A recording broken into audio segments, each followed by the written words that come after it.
Hi friends, మీకు ఈ video నచ్చితే లైక్ చేయండి, సబ్స్క్రైబ్ చేయండి.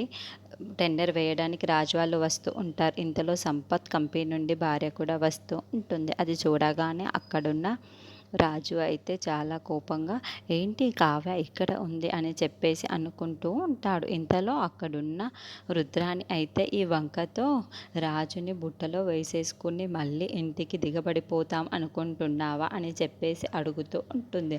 ఆ మాటలు వినగానే అక్కడున్న కావ్య అయితే ఒక్కసారిగా షాక్ అయిపోయి తన మాటలను పట్టించుకోకుండా ఉంటుంది. ఇంతలో అక్కడున్న రుద్రాని అయితే ఈ వంకతో మా ఏతో కలిసిపోయి మా ఇంటి దగ్గర వచ్చేద్దామని మా కంపెనీని వేసేద్దామని అనుకున్నావు కదా కావ్య నువ్వు అంటూ ఉంటుంది. ఆ మాటలు వినగానే అక్కడున్న కావ్య అయితే, నీలాంటి వాళ్ళు ఆ ఇంట్లో ఉండగా నేను ఎలా రాగలను చెప్పు, నీలాంటి చెడు మాటలు చెప్పే మాటలే వింటారు, నీ చెడు మాటలే వింటారు, నా మాటలు ఎలా వింటారు చెప్పు.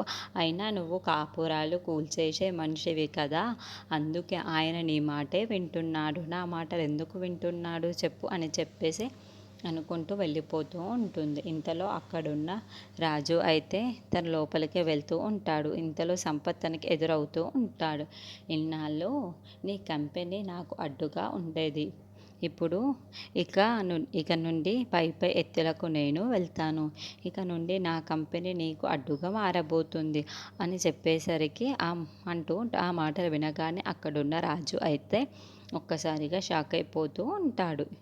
ఏంటి వీడు ఇలా మాట్లాడుతున్నాడు అని చెప్పేసి అనుకుంటూ ఉంటాడు.